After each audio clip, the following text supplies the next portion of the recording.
wreck avoidances, Stay low. Speed high, stay low. daring passes, Oh, you're going to get it. silly jumps, Oh my god, a drive-through. the thrill of victory, They're against the wall. Good one, Mark. Stay low. and the occasional mishap. My sim crashed. This is the DMLC Racing Channel. A new beginning with familiar faces. For the first time, Lionheart is going back to its roots. 18 races to determine who is the best and the most exciting form of auto racing on the planet. 200-mile-an-hour Indy cars, inches from disaster or glory. There can only be one inaugural champion, whose name will be etched into the Lionheart history books. Find out next. The Lionheart Speedway Series, presented by DMLC Racing Channel, starts now.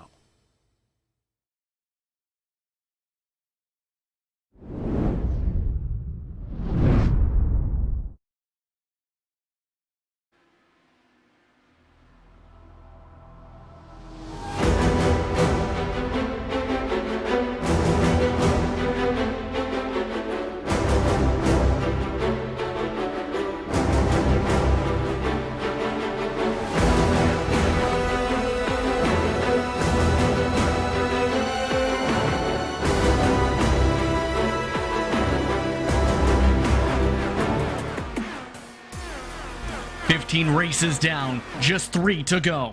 The inaugural Lionheart Speedway Series presented by the DMLC Racing Channel campaign has featured so many plot twists it can cause someone's head to spin. With just a few weeks to go in the 2021 season, the championship fight remains ever tight. Matt Taylor, Barrett Rolfe, Alexis Newsom, Tony Showett, and Robert Malechka III all enter the final 35 days of the schedule, all looking to stake their claim for the driver's title. Now, with the final short track race of the season on the docket, the question remains the same. Who can break away from the pack? We're about to find out. This is the HyperX 175 at Richmond, at iRacing's virtual Richmond Raceway. Hello everyone, and welcome to RaceSpotTV and ESTV for coverage of the Lionheart Racing Series, powered by HyperX, makers of premier gaming gear like the legendary ultra-comfortable Cloud line of gaming headsets. Whatever you play, however you play, HyperX knows we're all gamers. For more information on HyperX products, visit HyperXGaming.com and don't forget to use the promo code LionHRT15 for 15% off orders. My name is Justin Prince. Alongside of the booth tonight is the setup guru for the Lionheart Racing Series, Andrew Kinsella, along with their Juna Kankipani in the producer's seat. Cameras tonight are provided by the great Dougie Beard. You can follow along with live timing and scoring for this evening's action by going to RaceSpot.TV/Indy to follow along with your favorite teams and drivers. With that, let's dive straight into our Sim Experience Countdown to Green, as now we're in the closing stages, Andrew, of the season. Just 3 races left to go, including tonight. The final short tracks on the docket. And now, if you want to win a title, you need to perform and cannot afford to make a mistake, especially with the Triple Crown double points race to end off the season. This is such a critical juncture of the season, Justin. With the points as tight as we are, this race right here at Richmond could very well be one of the deciding factors in this championship. A short track race is always a knockdown, drag-out affair, and Richmond is one of the shortest tracks we have on the schedule, and it should be a very interesting challenge for all of these championship competitors here today. But looking ahead, we also have Kansas, which is a 1.5 miler, which you'll find will probably be much more of a draft fest, which can also throw a wild card in the mix. And then, of course, double points at Auto Club. That is almost guaranteed that our championship is going to go down to the finale. But right now, Richmond should be a very entertaining race tonight. It's definitely going to be entertaining. It's going to be tricky. Qualifying is going to be critical. There's so much to talk about when it comes to Richmond. And the pressure's on for the drivers this evening, especially with the driver standings presented by the DMLC Racing Channel. Barrett Rolfe and Matt Taylor, with the drops included, enter tonight tied in the points. 614 points of the season. Alexis Newsom, Tony Shaw, and Robert Mleczko also within striking distance, but there is one major thing to note. One driver just came back from a certain open wheel event in Texas over the weekend. Robert Mleczko III, who did not have any drops to back himself up on, just landed just a few hours ago for this race and prior to this event. Yeah, it's very touch and go whether Robert Mleczko will actually make it to this event, Justin, and if he doesn't, that could be his championship run done right there. But looking just a little bit further down, Joe Branch and Alexander Van de Sant, those two are just outside the realm of really fighting right now. But one mistake from some of the competitors in front and one good race here tonight from either of those two competitors, they could vault themselves right back into this fight and supplant Robert Mleczko as that as one of those top 5 contenders for this championship. But Barrett Rolfe, Matt Taylor, Alexis Newsom, and Tony Schown, they've all got to be thinking, I can't make any mistakes here tonight. I can't afford to make my own mistakes, and I can't afford to get caught up in someone else's. So they've got to have a clean race here tonight. There's so much pressure for them tonight. The same can be said, though, for the team standings presented by HyperX. Andrew, these have tightened up a lot as of the past couple rounds. Adrenaline Motorsports has led most of the season, but that gap is dwindling. Factory Backed is now within 100 points, with Team Race First Red close behind. There's everything to play for in this team championship, Justin. Adrenaline Motorsports, don't forget, has lost Chris Stouffer for the remainder of the season. He will not be back here in the Speedway Series. So that means that Factory Back, Race First Red, and Race First Black, they have an opportunity, but Factory Back, of course, doesn't have Robert Mleczko in the field yet tonight. So that could be them down a driver as well. So that really opens up the door here for Race First. And this could turn into a very tight 3-way battle for the team championship. That team battle is always so very intriguing to see, especially with some of the rising organizations this season. The rookie standings presented by Butt Kicker feature many of the similar driver standings competitors towards the top, but this rookie class has been very strong.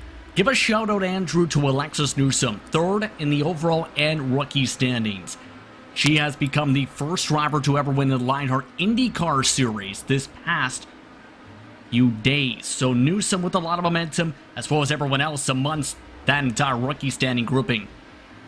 It's been an incredibly strong rookie class, and as you mentioned, Alexis Newsom has done just a fabulous job so far this year. She's really come into her own as a driver. She's had a few hiccups, a few races where it didn't quite go her way, but she's really picked herself back up, put herself back in this championship fight, and she is coming off a huge result in the IndyCar Series. Look for her to be strong here tonight. Let's look once more at your rookie standings presented by Butt Kicker. We'll see how things play out for those drivers this evening. With that, it's time to look at your series details presented by Minus 273. Minus 273 is the premier name in karting gloves. The Industry Lane gloves are super lightweight and durable, made of breathable poly spandex. With your Carter Sim Racer, Minus 273 gives you the control to reach victory lane. For more information on Minus 273's full line of gloves and apparel, visit minus273.biz, and don't forget to also use minus 273 LHRS 15 for 15% off orders. For those tuning in for the first time with this series, this utilizes the Lara DW12, the prior chassis to the IR18, and this series, Andrew, features custom fixed setups built by you. How were those handled tonight? This is going to be a tricky race for the competitors here tonight, Justin. There's a number of things that sort of work against the drivers with this car at a short track. The number one thing is that they have those pods out the back, and it creates this weird sort of center of gravity shift towards the rear of the car. So it's very difficult to get the rear to settle out of the corners. So in some cases you see if they put a little bit too much steering into the car to try to maybe combat some understeer through the middle of the corner, you could find them spinning on the exit of the corner. So it's really going to be in the driver's hands here tonight whether or not they will find themselves against the wall or in victory lane. Those challenges are going to be so very critical to keep an eye on when it comes to this track, and keep in mind, for America's premier short track, this is the 3rd time in Lionheart history DW12 will be running at this track. Back Back in Season 1, for example, Andrew, it was Trevor Malone who led 68 laps, but did not come away with the victory. He's one of the drivers to keep an eye on. Daniel Roper, that's a very familiar name. In the stock car scene in iRacing, led a majority of the laps in Season 3 and dominated that time. Roper just so happens to be defending race winner. Most cautions in the past was in that Season 1 event, Andrew. Yeah, I think that tonight, though, we probably won't see quite so many cautions here. Knock on wood, of course. Hopefully no commentators curse on that one, but we do have a little bit of a smaller field, only 21 cars currently in the session here today, just because there are a number of drivers who did take this last week off on holidays. Notably, George Anzaldo is not here, as well as Robert Malechka has still not gotten back into the session, so it very much looks like he could miss this. So the upside of that, though, is that with a smaller field, there is less opportunity for those cautions that you mentioned, and it's very likely that it could get a little bit more spread out, and we could see a little bit more green flag running, which is great for us. Keep in mind that George Anzaldo, we are hearing, is watching tonight's action from an airplane. So we're happy to have him watching along as these drivers zip their way around Richmond Raceway now. It's fairly cool in sim day, May 15, 2021. Temperature 74 degrees air temp. Fahrenheit 76 Fahrenheit is the track. That's 23 degrees Celsius, 24 degrees for the track temperature with partly cloudy skies. And as you see, some of the top times already coming in. These are lightning quick times we'll see tonight. 15 seconds the norm. Yeah, the laps are just going to fly by if we can stay green here, as we see that Caleb Bensi has already taken that provisional pole position. But on your screen right now, Barrett Rolfe, this is such a key run for Barrett Rolfe. He's had so much problems in the past trying to get there, and again he's not able to put together a solid qualifying lap, and he finds himself way down in 8th, 3/10 off the leader's pace here today, Justin. So that's going to be very, very damaging for Barrett Rolfe, as it's going to be difficult to work his way up through this field. That's been Rolfe's Achilles heel all season. While he's had great race pace, that qualifying tempo has been so critical. An average start of an 18.3. With Iowa, he started 16th, a very similar shape to this facility.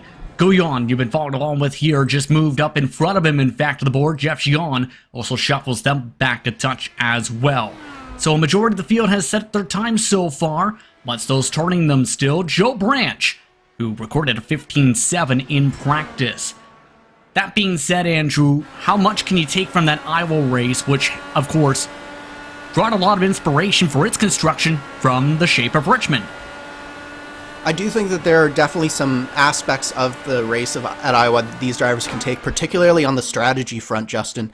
One of the things with a track this small and a lap this short is that you don't just go one lap down when you pit under green, you go 2 laps down. So fuel mileage is going to be very, very important for these drivers here today, and trying to stretch that fuel window and that stop as far as they can to make sure that they don't get caught out by a yellow flag. But at the same time, there's going to be a few drivers who are going to be very tempted to try to get a little bit of an undercut, because the tires will fall off as this run goes on.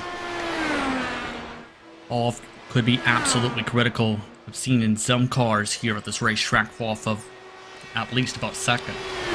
As you see Nick DeGroot, he's on his second lap. Currently a 16.2 to start off. DeGroot, keep in mind, has shown good qualifying speed throughout the campaign. Can he bump himself up the board here? A 15.9. That doesn't move him a single spot, in fact. AJ Musselman, Christopher Kresge, Tony Shelman, Alexis Newsom, the drivers who have not set times, and that's the interesting amongst them. The last of those drivers just mentioned, Newsom has not put in a time yet, Andrew. Yeah, I think that Newsom is just waiting here to see exactly what she needs to do, and in fact, I believe she is just rolling out of pit road now. Oh, she hit the wall. Hit the wall here, so she has to reset really quickly here and try this again. This is going to be very, very important for Alexis Newsom. Some of her competitors have sort of mired themselves back in the pack. If she can put together a really solid qualifying lap right now, this is her opportunity, but she's got to hustle because she only has 30 seconds left in this session. Andrew, She's not going to have enough time to get a second lap in, not even close, just barely enough for one. And keep in mind, most of the drivers had picked up about half a second on their second qualifying runs. This could be costly for Newsom.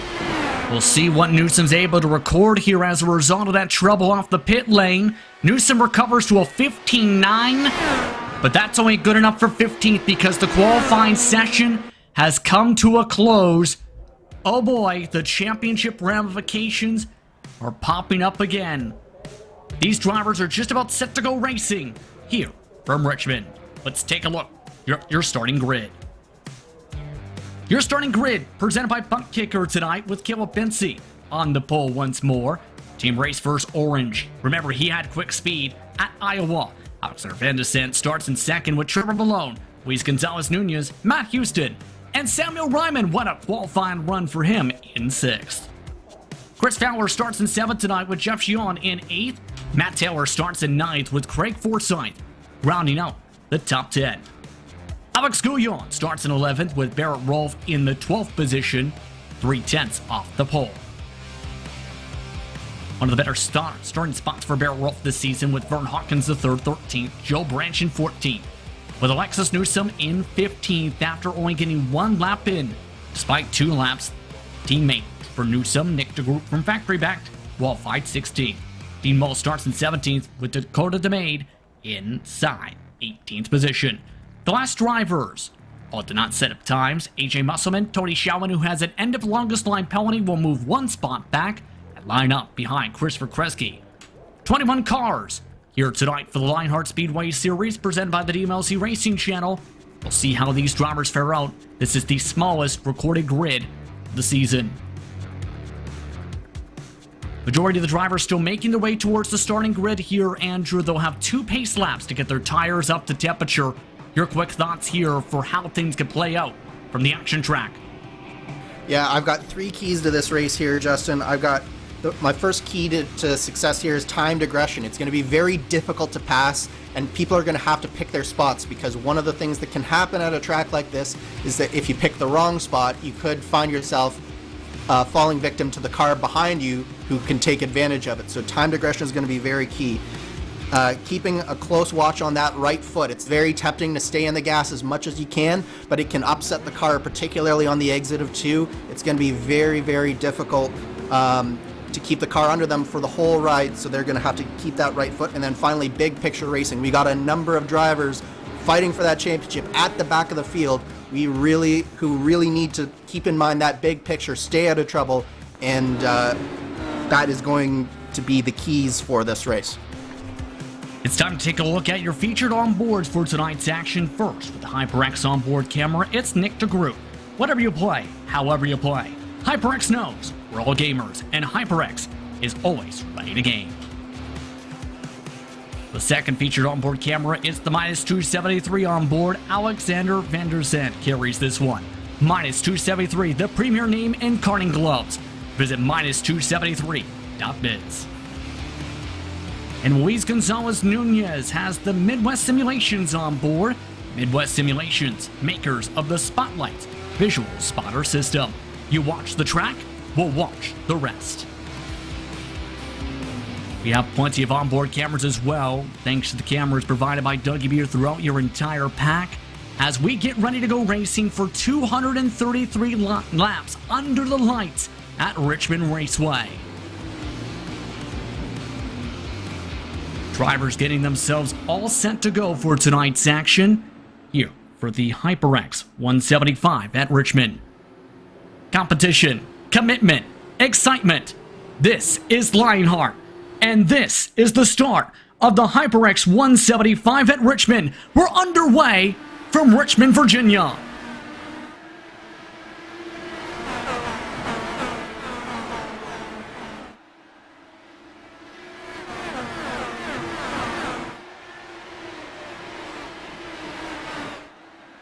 And a great launch for the pole sitter, Caleb Bency. Remember, Bency came away with a victory just a few rounds ago. He leads currently by about 3/10 of the stripe. Van de Sant pulling a decent gap as well over Trevor Malone and company. Really nice clean start here, Justin. We've got a few drivers jumping to the outside. Jeff Seong Barrett Rolfe has already got up a few positions here, and he's up already into your top 10 in 9th position as we watch this battle between Rolfe, Xiong, and Forsyth behind him. They're too wide back in the field, but it is stringing out towards the front of this field with Bensi, as you mentioned, already out to now 0.5 of a second of a lead. Keep in mind, Barrett Rolfe had horrific luck. In fact, a majority of the championship runners did at Iowa. He ended up finishing back in the 25th position, ended up being one of his current drops. Still looking at other drivers who are trying to move on forward. It's Newsome, who's now up to 14th position. This is now the battle pack for about 12th position. If you're on board with Newsome, and you can see exactly what we're talking about in terms of the difficulty to pass, the amount of aero wash, but also the space to try and actually get the move done can be very difficult.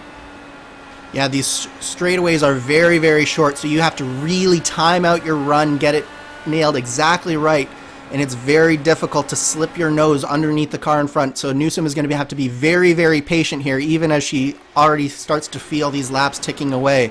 Alex Guyon is definitely one of the more difficult people on this in this series to pass, so she's going to have to be careful here and not commit too early and just look for that clean air. Try and get a nice clean pass here before too much longer.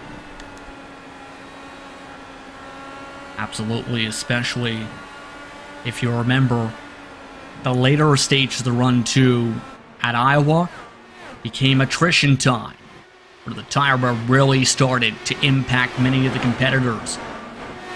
Looking amongst this respective pack at the moment, leading this respective group is Vern Hawkins III. Newsome, you see, finally builds up a run underneath the 08, but can't take advantage. Newsome loses ground. In fact, Dean Mull closes up a touch. Yeah, that was a nice try from Newsome. She really did a good job closing up through 1 and 2, getting really close to the back of Guyon, but she just couldn't make it stick on the bottom there through 3 and 4, and that's going to be the story here is when you have that run, you're going to have to find a way to make that bottom work, as we see a nice battle here between Nick DeGroot and Joe Branch. Joe Branch also... Oh, and we have a spinner. It's Dean Mull. Caution is out for the first time. Mull loses a rear wing, and that was getting to the next point, Andrew. That is the trouble spot at Richmond. Turn to exit with how close that safer barrier can catch you. You don't time it up right, you get that. Yeah, the exit here is so difficult, Justin. Basically, you have this bottom side. You see that Mull got onto the apron just a little bit. It caused him to ride the car up towards the wall, and he just had to put in just that little bit too much steering on exit, and it just caused the rear end to go around, and he hit the inside wall. But one of the really tricky things here about that turn 2 exit is that the low side of the track is actually lower than the elevation of the backstretch, but the high groove is actually above it. So if you're in the high groove, you're actually going downwards out of the corner, whereas if you're in the low groove, you're coming up. So it's very difficult to have your car set up and working well in both, and if you suddenly switch between the two as a driver, you have to make a fairly big adjustment to how your car goes, and it can catch drivers out so easily, as we see some pit stops happening right now on pit road. And for these drivers, that might be a smart call, because here's how the windows broke down estimated entering tonight. 74 to 75 laps on fuel, which were estimated to go around 74, 75, 148 to 150, 222, 225. You've already burned 13 laps off the board. Guess what? That cuts out that 222 to 225 window, essentially. Absolutely. This is definitely one of those calls where you can't help but think that there's probably going to be more cautions in this race, but at the same time, especially if you're near the back of the field, now is the time to sort of try to work your strategy magic a little bit. So if you can get into this window right here, maybe you stay out on the next caution. So this is going to open up some really interesting strategy as this race develops, because I think that this is a really good move for some of these drivers. But at the same time, if you are at the front of the field, it's very hard to give up track position and come in at this point. So this is a very interesting move, and it's going to create some interesting strategy as we go forward. One of the things we touched upon during the pre-race festivities for tonight was Robert Malechka III, who mentioned he was on a plane back home after seeing racing action for open-wheel cars for a very big event at Circuit of the Americas in Texas. Long story short, he's missed the start. He is not here tonight. He did not have any drops weeks to bank on since he missed the first couple rounds of the season. Take Robert Malechka to third, potentially out of the championship equation, pending a miracle, I guess, Andrew, now, unfortunately for him. Yeah, basically, the only shot that Malechka has is he's got to win out at both Kansas and Auto Club. Fortunately, he does have those double points at Auto Club that he could potentially rely on. But at the same time, he's got a lot of people to go as we go back to green here, Justin. Some of his championship rivals trying to take advantage here, back on her way. Keep in mind, 13th on back elected to pick Samuel Ryman is the first of the drivers who ended up pitting for tires. But look at some of the battles already. Barrett Rolfe wants to go 3 wide through turns 3 and 4. Luis Gonzalez Nunez on the high side. Fowler forced up to the middle. Rolfe is up to 4th now. Wow. What a move from Barrett Rolfe there. He knew that he had to go at this restart because this is the best time to try and pass people, and boy did he go for it there. And that is the type of move that can potentially, since he pulled it off, win him this championship. But it was a very risky move, and it is a very good thing that he had Fowler and Nunez alongside and cooperating with him there, Justin. Absolutely a big situation there. Speaking of potentially big situations, Jeff Gion had the checkup down the middle of the straightaway for this side-by-side. Newsom now tries to take advantage and nearly hit Gion in the left rear tire. That's allowed Guyon to get calmed down in single file. By the way, the fresh tire cars are coming in quickly. And guess who, Andrew?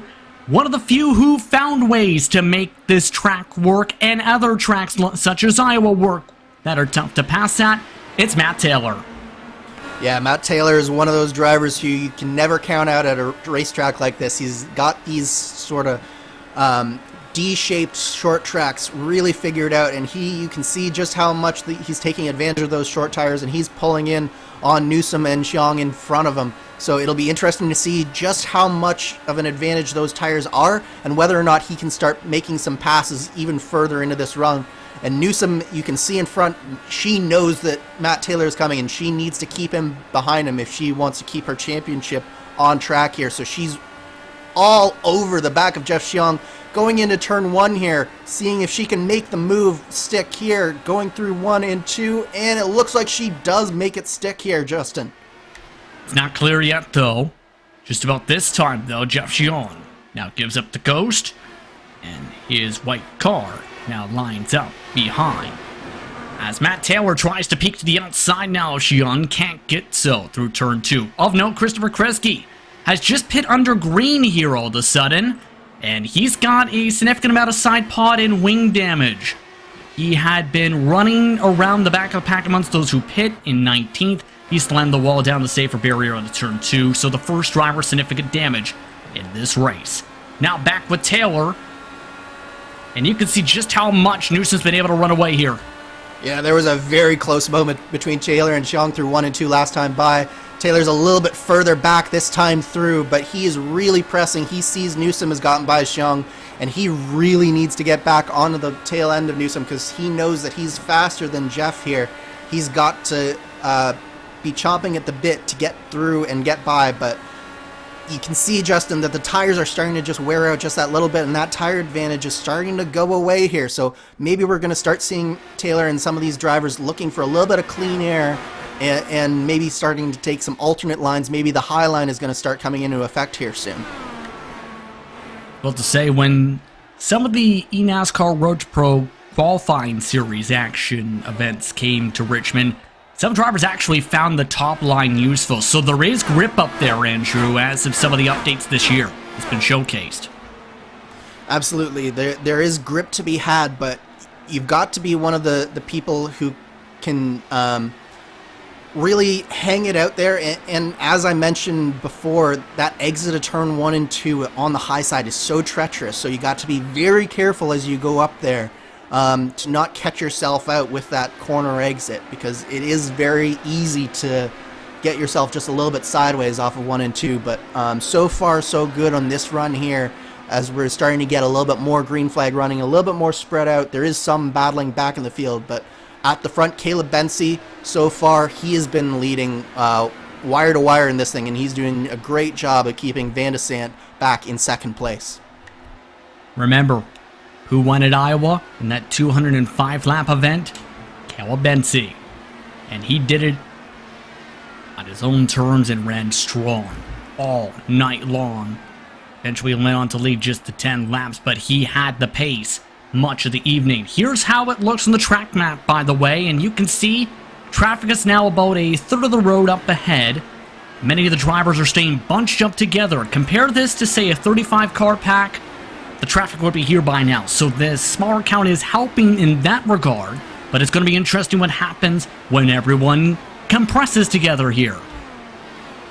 Yeah, the people that the fewer car count is really helping right now are those drivers on older tires right now, Justin, especially the likes of Caleb Bensi and Alex Van de Sant at the front of this field. It's allowing them to just get that little bit more clean air, as we see that Alexis Newsom is now caught back up to Alex Guyon. You remember she was all over his back end before, and she is back again now, and she is really pressing as she actually just touches the yellow line through 1 and 2 there and loses just a little bit. But this is one of those places it's a game of inches out there, Justin. The fastest way around for these cars is right on the bottom of this track, but it's so easy to get it just a little bit too low and touch that yellow line. And as we saw on that first caution, it's a one-way ticket to the wall when that happens. Inside wall of the outside wall. That remains the question when you end up clipping that line absolutely in that situation. Newsom doing a very strong job through all of this. Of note, Christopher Kresge, the first DNF of the night, has now parked his machine after 34 seconds repairs, and having the damage still affecting his machine. There's 20 cars still running on track, 194 laps to go this time. The fall off so far, we talked about nearly half a second already, Andrew, and seen some of the drivers being affected by it to the point where some are having to lift hard through the corners now. Yeah, this is one of those tracks where you sort of have to steer with your foot a little bit, as we see a big move here from the bottom with Alexis Newsom. She's going to try and make the bottom work through 3 and 4. I think that she needs to be a little bit more patient here, Justin. It looks like the move is much easier through 1 and 2, but it's easier to get the run out of 2 and try to make the move in 3 and 4, but it's harder to make the move stick. So I think that she might need to sort of swap the ends of the track a little bit here and try to make the move through 1 and 2. Yes, as I was saying, this is one of those tracks where you definitely have to use your feet to steer the car. Even brushing the brakes can slightly help the car rotate just a little bit through those corners, give you a little bit more steering, and it does wear out the tires a little bit more, but especially in a situation like this where she needs to make a move soon, she could be using both pedals here to do that. You can see as well using that second line out to try and build up those runs. Newsom currently nearly 6 seconds now behind Caleb Bensi. Matt Houston, who is the head of this 1 second or so separation grouping between him and Hawkins Third Company, has now lost the draft though to Chris Fowler. So Houston has now dropped back throughout all of this as well. There is one driver I want to touch upon, though, who pitted during the first caution, Andrew, from the top 6. Samuel Ryman, remember, qualified very strongly, his best starting position all season. Samuel Ryman's in 17th now after his decision. Yeah, he had some trouble on that restart there, I think, Justin, and he just hasn't quite recovered yet. It's one of those drives. Sam is a driver who's very, very patient out there, as we all know, so I don't think that he's too afraid to just let the race come to him now at this point. Now that he's out of that top 5, he's going to be saving fuel in the back, and we know that he's probably going to try and be one of the longest cars on this next set of stops and try to extend this fuel stint as long as possible and maybe take advantage of a caution here. We've seen him do that in the past, and I suspect that he's sort of in that comfortable position to do that now as well. Approaching now lap 15 quickly for some of these drivers. Now moving up to the next grouping. Barrett Rolfe has settled in here. But Luis Gonzalez Nunez, Chris Fowler, though, is providing a decent amount of pressure to that 14 machine. They're running 16 fours at the moment. On fresh rubber, they are running 16 ones to 16 flats. Yeah, Fowler really wants to keep the pressure on Luis Gonzalez Nunez here. And I must say, another shout out to Luis Gonzalez Nunez. He's running a really good race here today. You recall he had that sort of breakthrough at Charlotte a few weeks ago, and I really think that he's sort of turned a page in his driving. He made a lot of mistakes early this year, but he's running a really strong race here in the top 5, Justin. Luis Gonzalez Nunez has 8 DNFs this season, a majority of them coming in early. Charlotte, he was in contention for the win, led 2 laps that night. He also, remember, led at one point during Iowa before spinning from the race lead. So, despite the mistake at Iowa, the momentum and the confidence, it seems, in turn, has definitely looked like it's built up, Andrew, to where it's paid dividends in Speedway. He also raced very well at Chicagoland in the IndyCar Series last week. Yeah, and momentum is really a thing in this type of racing. Once you start to realize what you need to do and figure things out, it really is a confidence boost, and you really do get a sense of momentum where things that were intimidating for you, things that were more difficult, they suddenly become less difficult. You're more confident with your inputs, you're more definitive, and it leads to better outcomes. And I think that's definitely one of the things that we're seeing with Luis Gonzalez Nunez. But up front here, Justin, we've got a 3-way battle as Van de Sant gets loose coming out of turn 2. We've got a 3-way battle now for the lead with Caleb Bensi, Alex Van de Sant, and now Trevor Malone also coming into the picture here within just about all within 1.2 seconds of the lead here.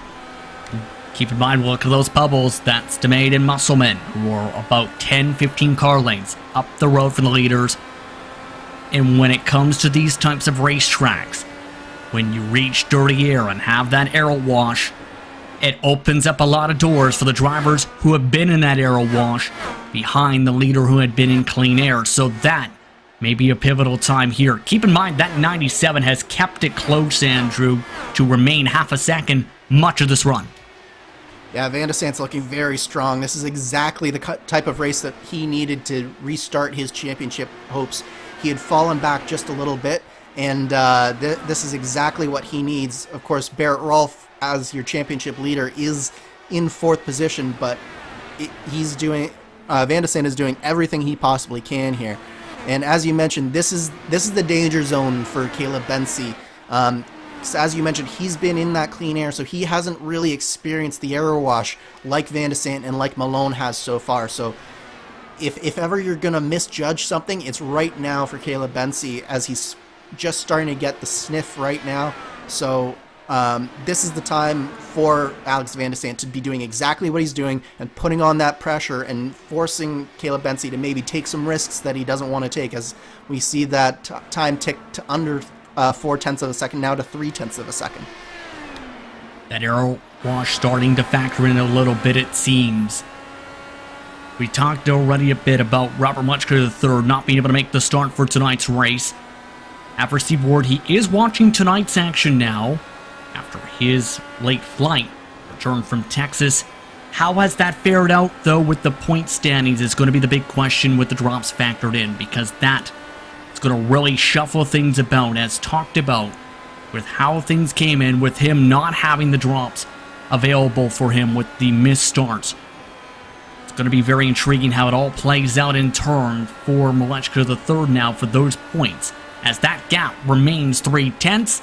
The leader now is 7 car lengths behind DeMade. And keep in mind, that is a race first car that's in front of the race first leader. It may be a race first car, but I don't know that there's very much that race first car can do, especially with Caleb Bensi being so far back right now. And you see that Van de Sant is closing up even further. He's right on the back of Caleb Bensi now, so this is sort of the worst case scenario for Caleb Bensi. There's nothing really that the cars in front can do to make it easier, and they don't want to go a lap down. But at the same time, Caleb Bensi really needs some cooperation from his teammate right now, as Malone gets very loose coming off a turn 2. A little bit squirrely, the gap now to 2/10. Mentioned the points conversation. How bad is it now for Muchka the third? He's not even in the top 5 with the drops factored in with live points at the moment. Van de Sant has jumped him. In fact, Rolf would be the leader if the positions stayed the way they are. Taylor would be second. Newsom 5 points behind Taylor. Schauwen has not been able to recover many positions after his EOL. Van de Sant doing what he needs to do to enter the championship conversation. But keep in mind, Justin, we have 2 cars on that alternate strategy in Schauwen and Taylor, and then we have 3 cars on the regular strategy with Rolf, Newsom, and Van de Sant. So it's going to be very intriguing to watch how those points change as this race unfolds, because it could very well be very different at the end of this fight. There's the give and take given from the race first car. Domain now the first driver 1 lap down this race. Next car up is AJ Musselman. Van de Sant actually lost a little bit of time as a result of that traffic. And they are approaching the pit window too, Andrew. That's the critical part. They have to pit about 10-12 laps earlier than those who topped off after the early caution flag on lap 11. Luis Gonzalez-Nunez, just over the radio, has indicated he has to come in as well as a couple others, and that is 2 laps earlier than estimated. Yeah, this is a little bit early for Luis Gonzalez-Nunez, but one thing that we haven't mentioned as well, Justin, is just how treacherous this pit-in is. It's a very, very sharp corner on both sides, as we see our leader Caleb Bensi also down on a pit road this time by. So this is big implications right now. Van de Sant needs to have some good, clean, fast laps here, and hope that it takes a couple of laps for Bensi's tires to come back in. But he's got Musselman right in front of him, so he's going to need Musselman to be a little bit more cooperative than he is right now if he's hoping to hop Caleb Bensi in these pit stops. It's going to be intriguing how that all plays out. Bensi has just rolled his way into the pit boxes right now. Van de Sant is still staying on the racetrack. Talked about the risk of pitting and losing several laps here with the quick lap times. Off and away go the drivers finishing their service. Barrett Rolf just rolled his way into the box as well. There is Caleb Bensi right there. Whereas Bensi 2 laps down. He'll get a lap back now. Van de Sant has elected to pull into the pit lane. That will give the lead. Check that. To Alexis Newsom. Chris Fowler originally had the chance to do so, elected to come in this time too. Yeah, that was exactly what Van de Sant was hoping not to have happen, is he got held up a lot from AJ Musselman, and it's going to be very, very close between the two of them as they come out here. I think that Caleb Bensi probably will have it, just because of how much Van de Sant did get held up. But Newsom, I like this strategy from Newsom. She's the only car left on track, and she's going as long as she possibly can, trying to bridge the gap to that other strategy just a little bit. And she's going to sort of limit the danger zone, so to speak, as we see a big move from Barrett Rolf, 3 wide once more on those fresh tires. He's made it clear, if you're on freshies, you better watch out for the 33. Barrett Rolf has been trying to gain positions in bunches, and he has cycled in front of Bensi and right behind Alexander Van de Sant. He is now in the conversation for the point. The 97 is the current net leader. Remember, the rest of the drivers, though, can stretch it about another 5 to 8 laps. Matt Taylor is the current leader on the track. They can go as long as 10 if needed, potentially, Andrew. Yeah, what I failed to realize with the strategy was that Caleb Bensi came out right behind AJ Musselman, and Musselman did not want to let him by, and it cost Caleb Bensi big on his outlaps, and that's allowed Van de Sant to cycle to the front of this particular strategy. But Taylor right now, he's in the driver's seat, I think, a little bit here, Justin. He's really been able to stretch this out, and he's really in that zone of being able to make it on fuel from here. Craig Forsyth, I believe, is coming down pit road now. He is the first of those cars that pitted on that first caution. But Matt Taylor, he's doing a great job just putting in laps in some nice clean air. This is exactly what he needed to make this strategy work, just some nice clean air running. Taylor executing this very well so far tonight. Right now, he's in the situation where if there's a caution, there's only 6 cars on the lead lap as well. DeMay is the last of them. We'll see when Taylor has to come on down. DeGroot, Shawan, Mall, Ryman are also on this strategy. The downside for the 82, keep in mind of this, he's 12 seconds back of Taylor. Taylor 8 spots up now from his starting position with this call. For the time being, he has also picked up the aero wash, keep in mind, from AJ Musselman's car. Yeah, we have Taylor, DeGroot, and Shawan, and they're really the leaders on this strategy. Mull and Ryman have fallen back a bit, and DeMade is nearly 12 seconds back, and I believe he does have a little bit of damage. It's one of the reasons why he's been going so slow. As we actually just had a call, was that Matt Taylor for Believe so. pit lane there? Yes, so it should be this time by for Matt Taylor. If not next time. No, it was Tony Shawan this time in the 31. Either way, the drivers who pit during the first caution are now having to come on down. Tony Shawan, quiet race for him so far tonight after some of the previous incidents in the past rounds so far this campaign. And this is exactly the type of race that Tony Shawan needed. With that EOL, he was sort of behind the 8 ball. He's rolled a strategy dice just a little bit, and so far I think it's working out for him, Justin. He did make it to a point in time where he can make it on fuel from here, as we see both DeGroot and Taylor down on a pit road this time by. That leaves one driver who also ducks in. Make it no drivers on their strategy who had yet to pit. Samuel Ryman also on in with them. So the 97, Alexander Van de Sant, takes the race lead right here. He now leads once more from Richmond.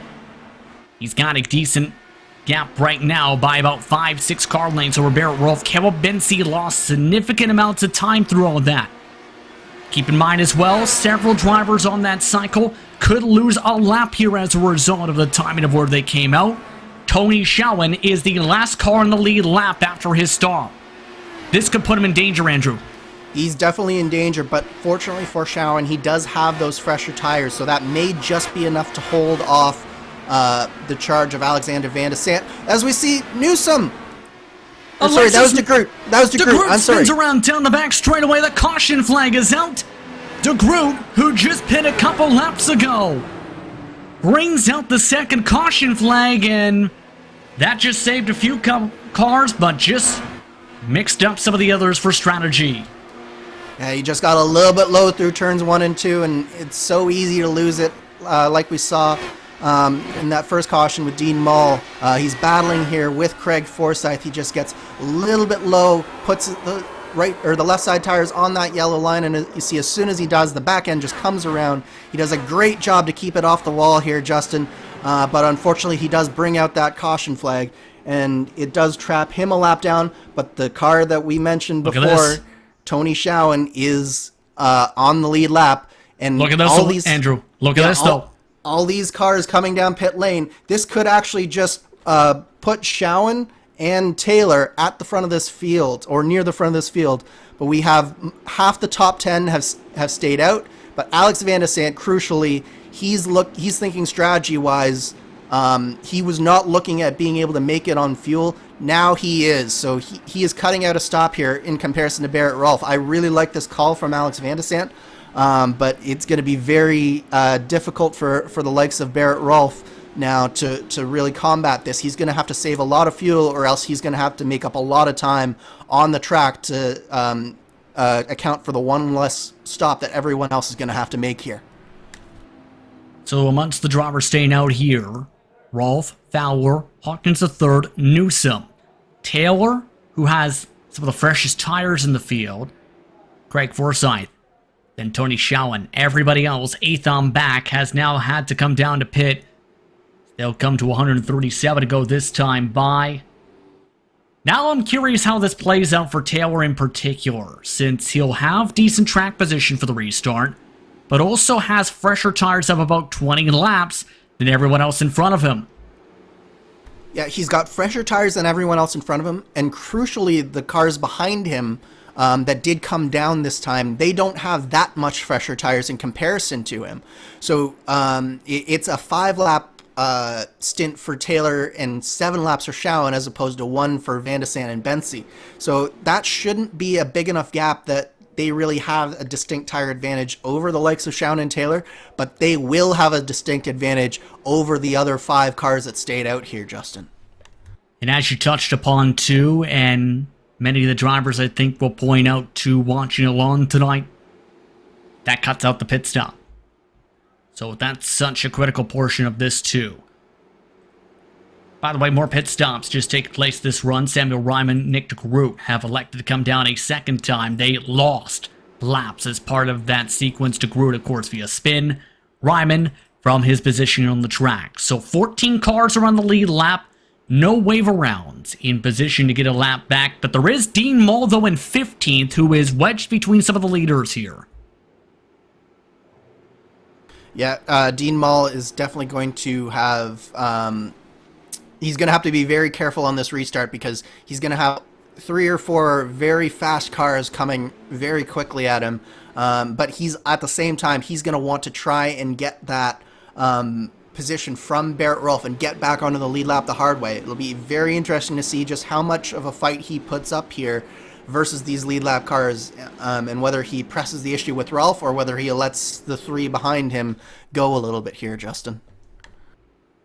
Once again, it's Rolfe, Fowler, Hawkins the third, Newsom. The top 4 with Taylor in 5th position. Dean Mull is the second car in line, keep in mind, though.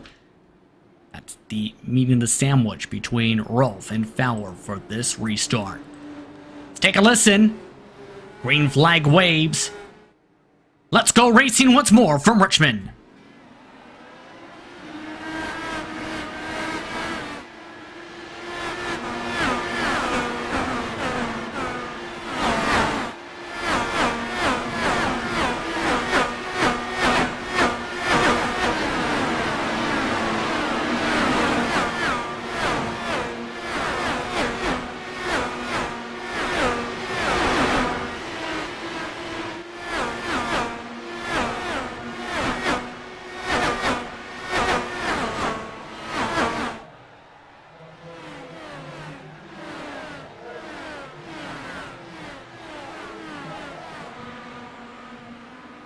Beautiful sights and sounds across Richmond Raceway as these engines burr their way around the action track. Looking at Vern Hawkins III. The 25 currently is holding on to 3rd position. Just around 1 second back now. Chris Fowler, give or take a couple tenths. Taylor has not been able to move up anywhere. In fact, just about everyone held up station position wise outside of Tony Schowen. Yeah, Schowen made a bold move to the inside, and he got past one of the lap cars. I believe that was Dakota DeMade there. And he is now right on the back of Craig Forsyth. But you look right here, Justin, in front of us we have Vern Hawkins and Alexis Newsom all over the back of his car. And right behind Alexis Newsom is Matt Taylor, and he is all over the back of Alexis Newsom. So this is exactly what we saw at the beginning of the race, where Newsom has to really make this move happen very soon. If not, Taylor is going to make a move on her. But the difference here, Justin, Taylor now has 20 lap fresher tires than Newsom does. And we'll see how much of a benefit it ends up being now with the aero wash being as part of this impact. But here's the thing too, Eric can save some gas here if he elects to ride on behind. But the tough part is, Newsom's running middle, Taylor running bottom rather. Yeah, not a lot of clean air there for Taylor, so I definitely agree that he's going to be saving some fuel, lifting a little bit early into these corners. He is on that comfortable strategy where he can make it from here, but he is on the shorter end of that. So he does want to try and lengthen this stint out as much as possible, and especially if he can't get a good run on Alexis Newsom here, that'll be exactly what he's doing. Live points back up in the corner of your screen. They hold station here. Taylor would be within 15 of Barrett Rolfe. Newsom within 5 of Taylor. Tony Schowen would also still pick up a decent amount of points. Van de Sande, remember, is amongst those who pit during the previous caution flag as well. Those will likely be in flux throughout the night still with all the strategy calls. But it's going to be very curious how this plays out. Looking now, in fact, for the 97 machine, Van de Sant right behind Tony Schowen. Trying to peek on the middle line once more. Yeah, this is such an important move here for Alex Van de Sant. He's got slightly fresher tires, only about 5 laps fresher than Tony Schowen, but he knows that this is one of the rivals that he has to get by in the championship hunt. So if he can get by Tony Schowen right here, right now, that will put himself much closer to Barrett Rolfe, to Matt Taylor, to Alexis Newsom, so he needs to go there. I think an area we need to go back towards was Hawkins the third and Newsom. Remember, we were keeping an eye on them at the lead of this grouping. Both of them, they've nearly knocked the wall down 3 times in the past 5 laps. Yeah, and Newsom is pressing so hard, and Hawkins is trying to respond, and he is starting to get just a little bit of a gap on Newsom here. So it might be a little bit more comfortable, but he's having to take some very big risks in order to do that. And as a car that is simply running for the race win and not for the championship, he's probably more in a position to take those types of risks than Newsom is. If I were Newsom, I'd just be settling down just a little bit, trying to say, okay, I can't quite get him now. I need to be patient. I need to think of that big picture and just maximize my points here.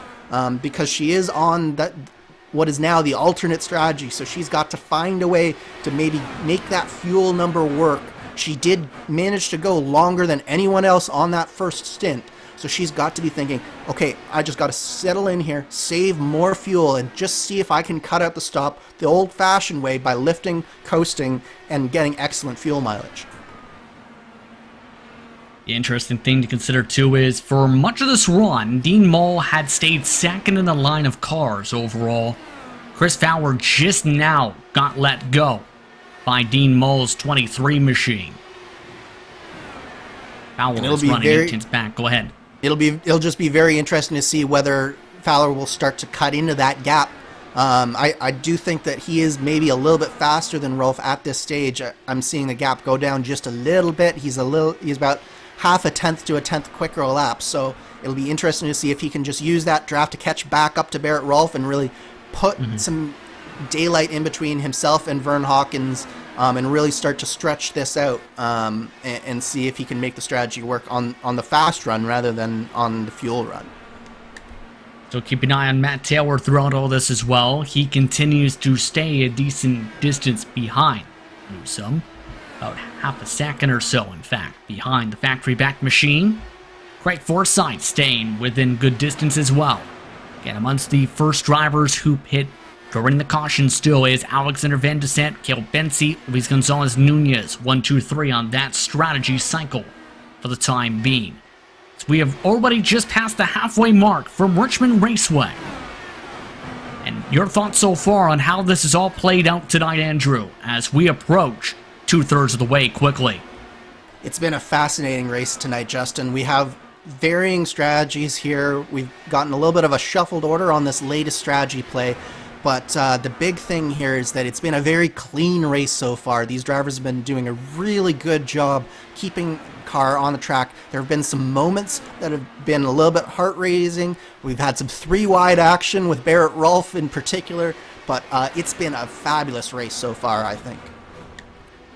Lots more to come. You're watching RaceSpotTV and ESTV for coverage of the Lionheart Racing Series. This is the HyperX 175 at Richmond Raceway. Stay tuned for more from Richmond, Virginia.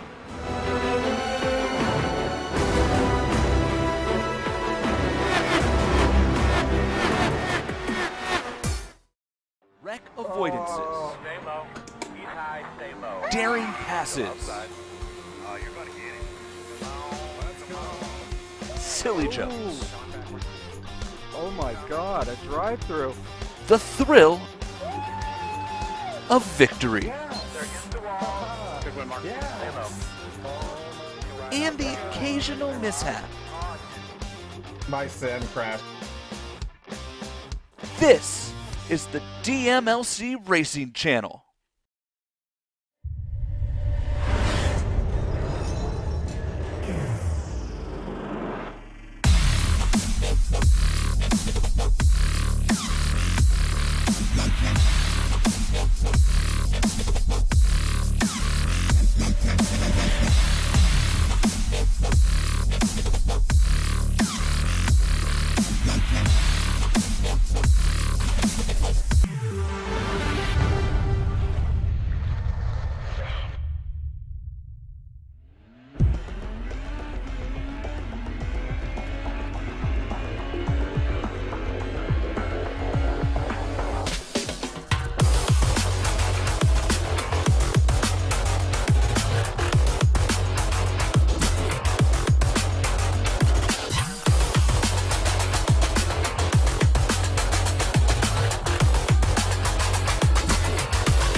Welcome back to RaceSpotTV and ESTV for coverage of the Lionheart Speedway Series presented by the DMLC Racing Channel and the HyperX 175 at Richmond. Justin Prince, Andrew Kinsella with you with Arjuna Kankipati in the producer's seat using cameras provided by the great Dougie Beard. As just moments ago, Andrew, Alexander Van de Sant made a big mistake. He scraped the wall coming out of turn 4. He's lost several positions. Caleb Bensi, in particular, taking advantage of a major mistake from one of the championship hopefuls.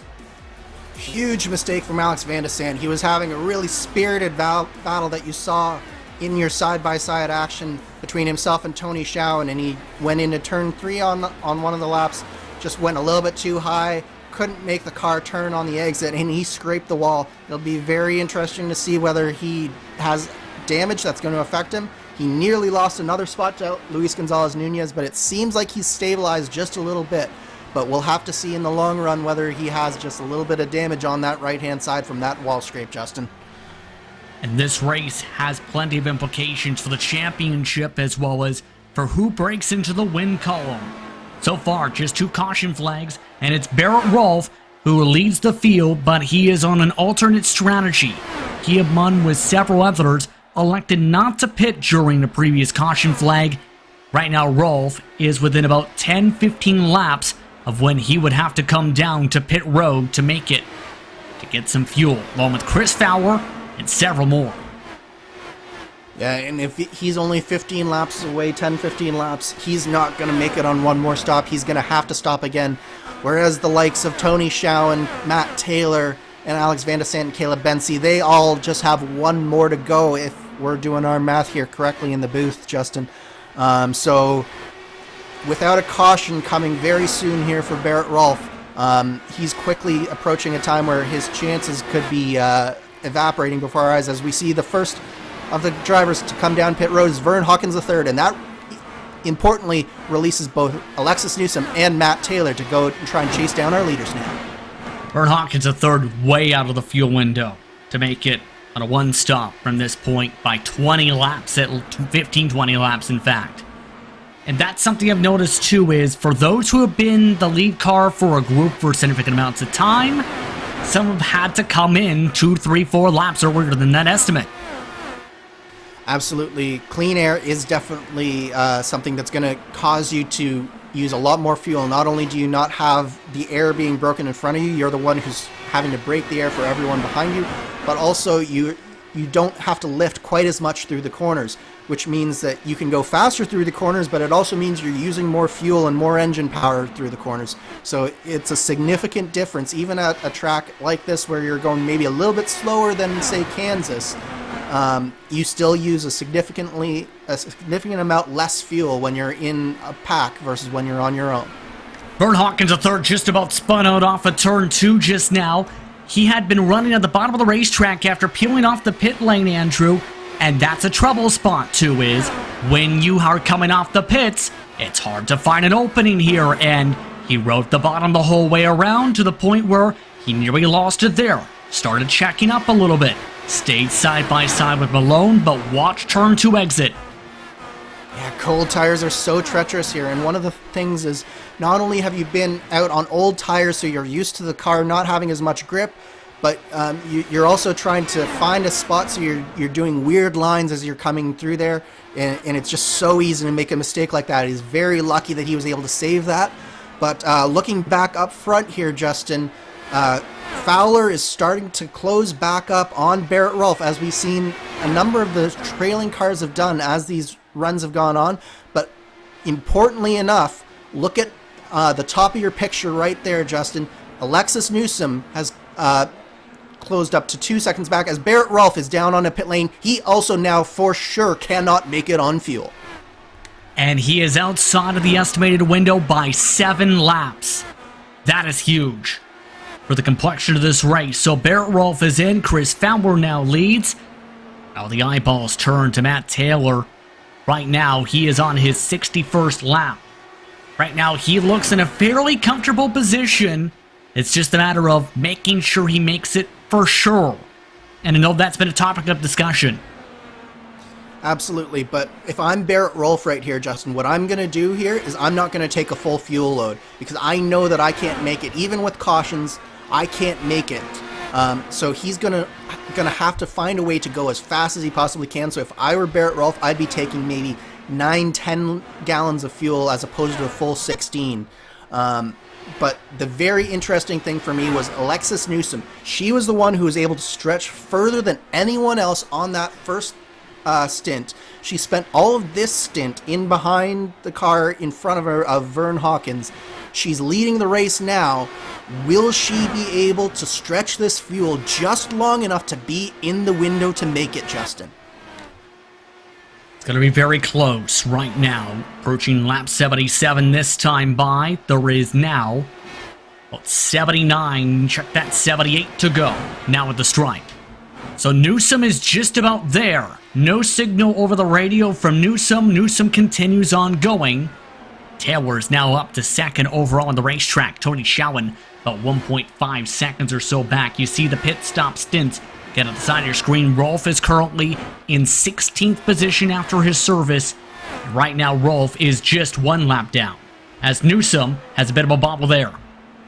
So, but I think crucially here, Justin, Newsom can make it. She has gone 79 laps on this stint. There's only 77 laps to go. So she will have to save fuel on this stint, no question, but she can make it. I think she was very close to coming down last time, but she made it go just one more time around.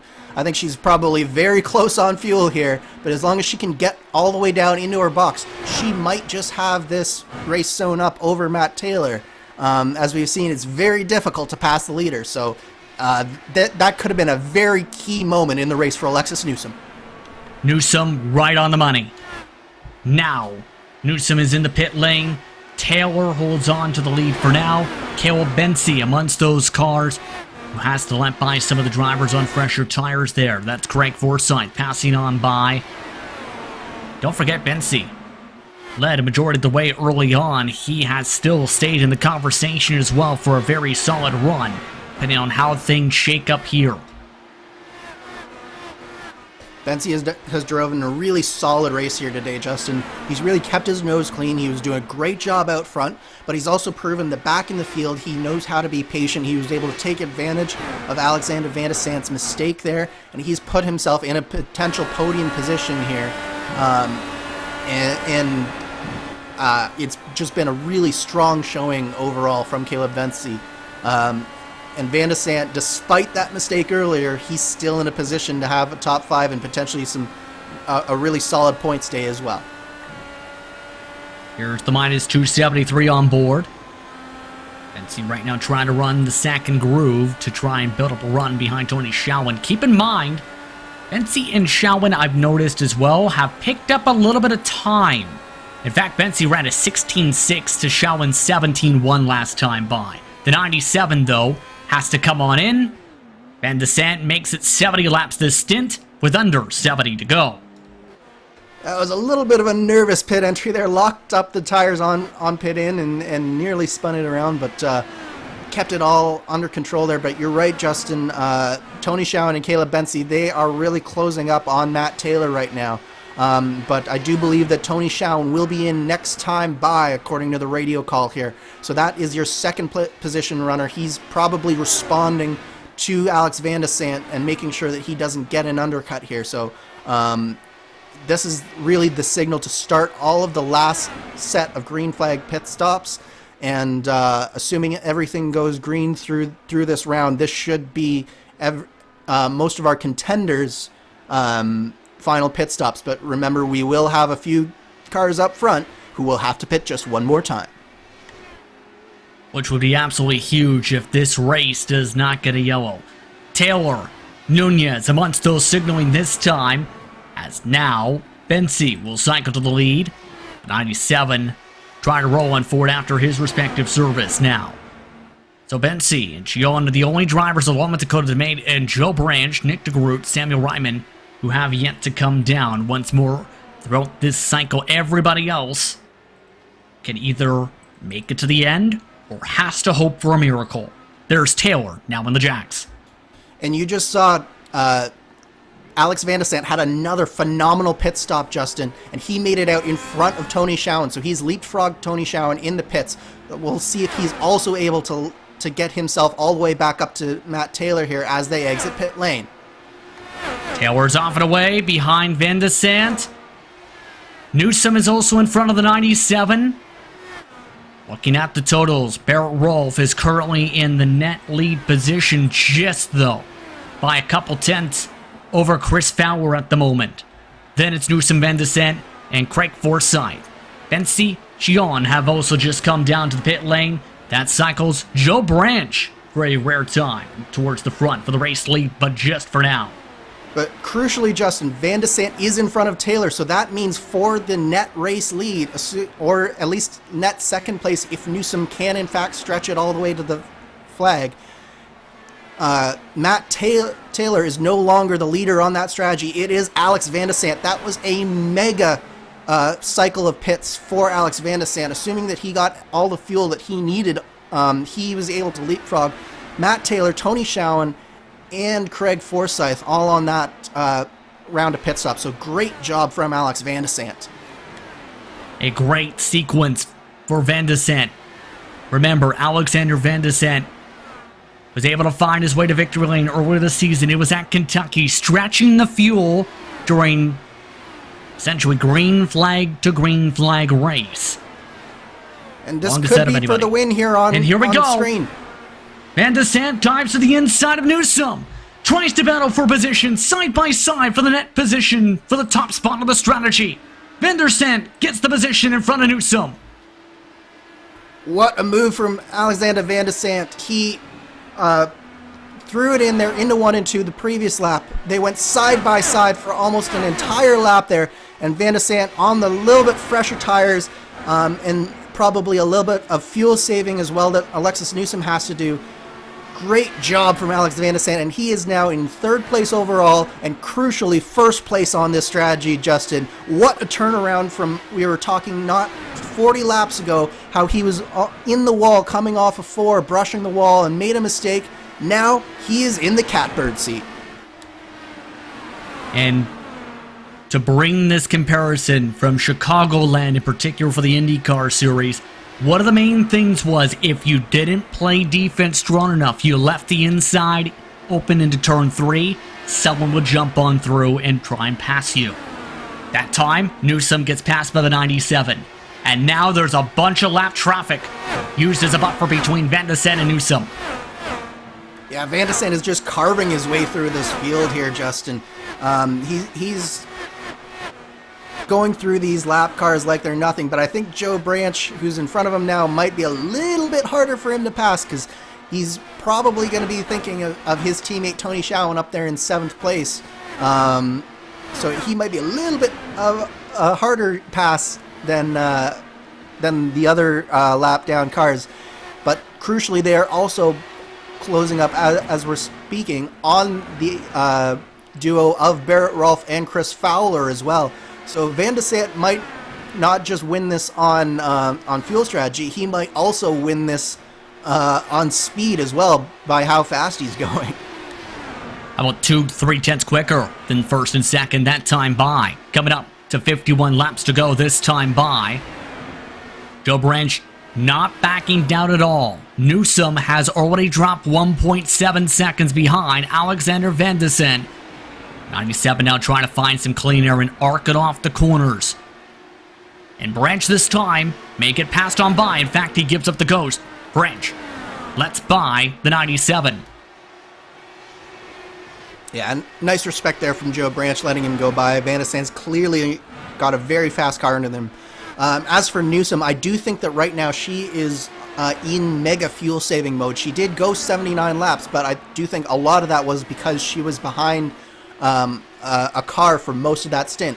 Crucially now, Justin, she has her teammate Nick DeGroot in front of her, and I think that he is going to be trying to do everything that he can to help Alexa save the fuel that she needs to pull off maybe a podium here, if at all possible, and if she can defend from the likes of Matt Taylor and Tony Schowen behind her. And keep in mind, teamwork has been so critical throughout the season. Wouldn't be a shock at all changed for second position on the pylon. Van de Sant was let go by Chris Fowler. Van de Sant now is within 2 seconds of Barrett Rolfe in the overall race lead. What an impressive run from Van de Sant. That was a great move. Not too much fighting from Chris Fowler. I think he sees just how fast Alex Van de Sant is right now, and he's just sort of let him go. But Van de Sant is turning in laps like no one else on this racetrack is right now, Justin. He's really turned up the wick and is carving into that gap to Barrett Rolfe here. So as these laps tick by, that strategy call from Barrett Rolfe and Chris Fowler is looking worse and worse, and I think that I think that this right now is Alex Van de Sant's race to lose. All these drivers circulate around as Frank Forsyth comes under attack and tries to fight off Matt Taylor. Keep in mind, Forsyth is looking to keep up a solid stretch for Chicagoland. That's where he finished. 5th at Pocono, 2nd at Charlotte, and now he holds off Caleb Bensi for now. He's in 6th position so far, Andrew. And again, he's amongst those cars who are in an interesting situation fuel-wise. Yeah, really solid drive from Craig Forsyth. As we see, there was a little bit of a checkup with Dean Mull on the outside there and Tony Schowen, and Luis Gonzalez Nunez takes advantage and makes it past both of them there. I don't think Tony Schowen will be very good. Oh, and let's actually go up front here, Justin, because Alex Van de Sant is there with the leader. What in the world is this? The race first cars are all swarming him at the moment. Matt Houston just cost Barrett Rolfe several seconds here. Rolfe nearly spins to the inside. You talk about teamwork. I guess that's a way to do it and help Van de Sant close up 2 seconds as he goes for the race lead. Here's the minus 273 on board. Can't get the run quite yet to the bottom.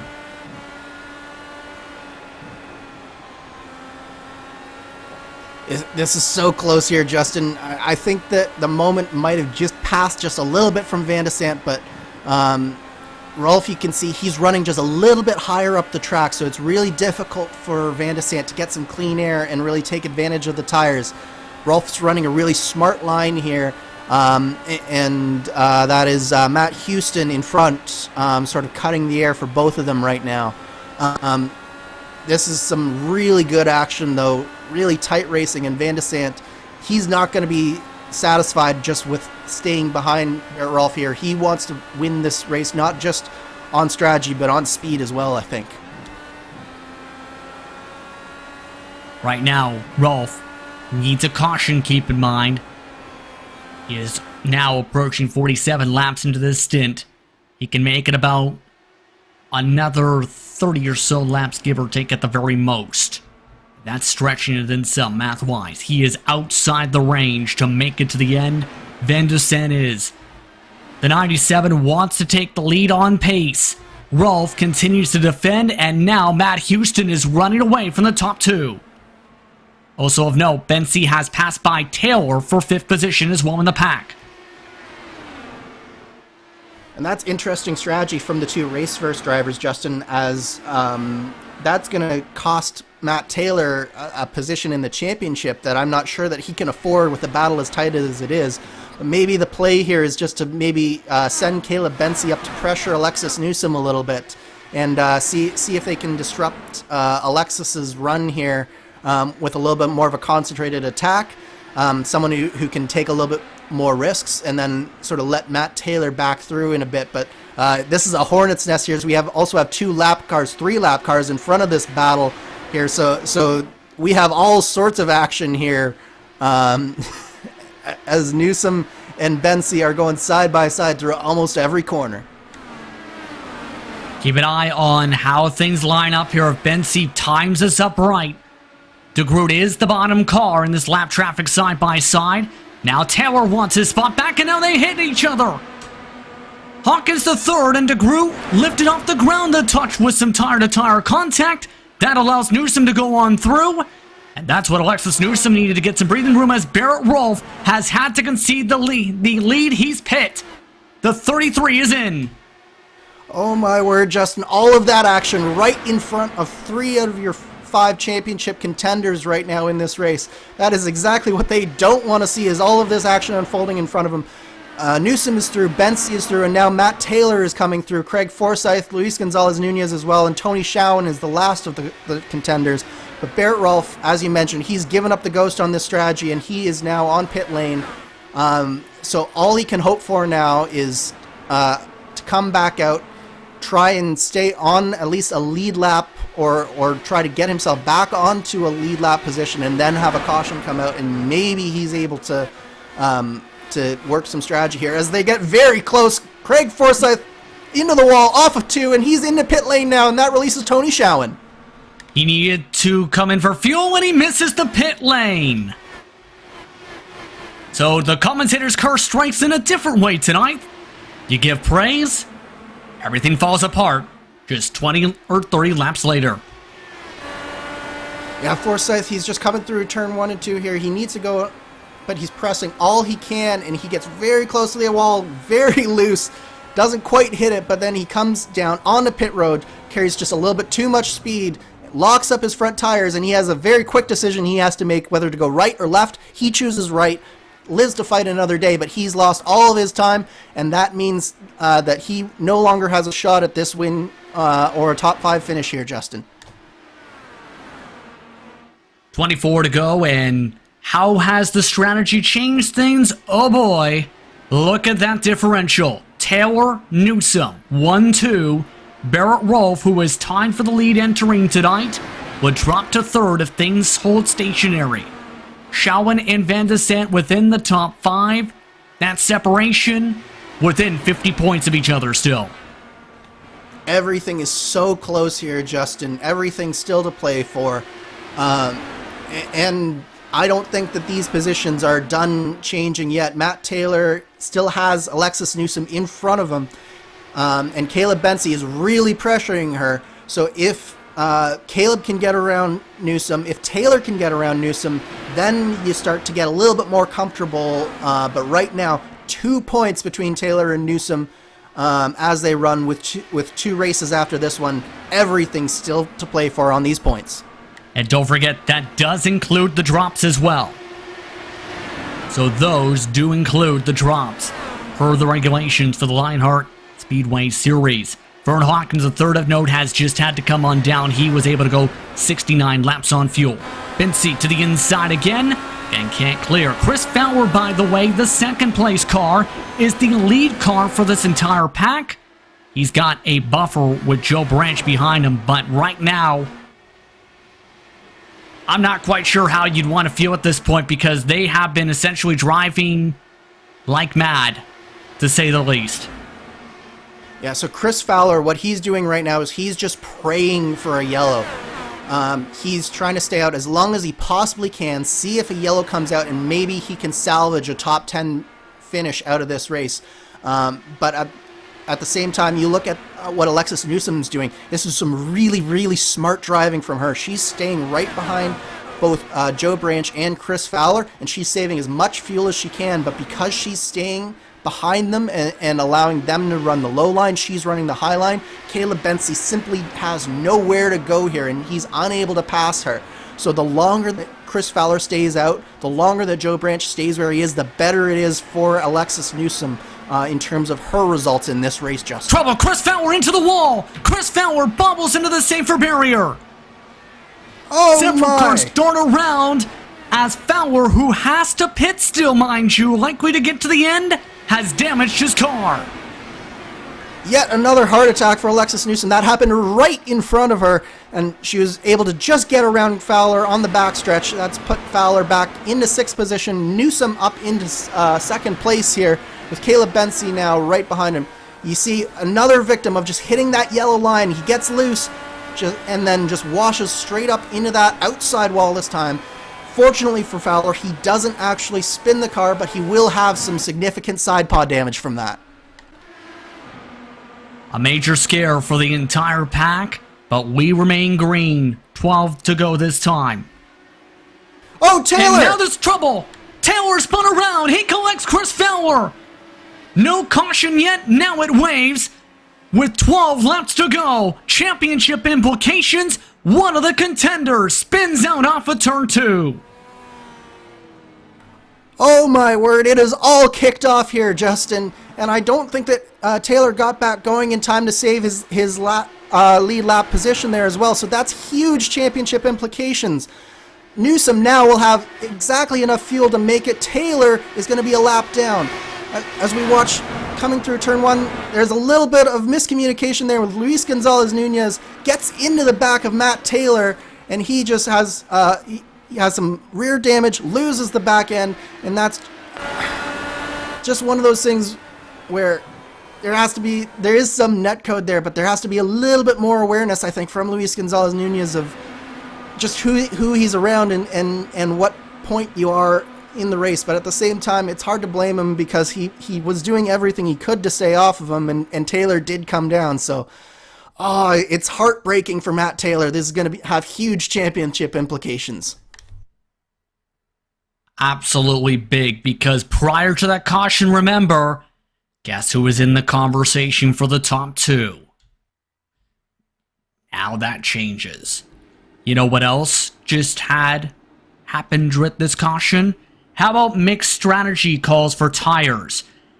Newsom stays out on 65 lap-old tires, Bensi on 54 this time, Nunez stays out despite the contact, Guyon stays out, Van de Sant hit, he's in 5th. He had a 7-second lead before the caution. As we look at the points with the drops, that is a major swing. Newsom goes from a 2-point differential to 18.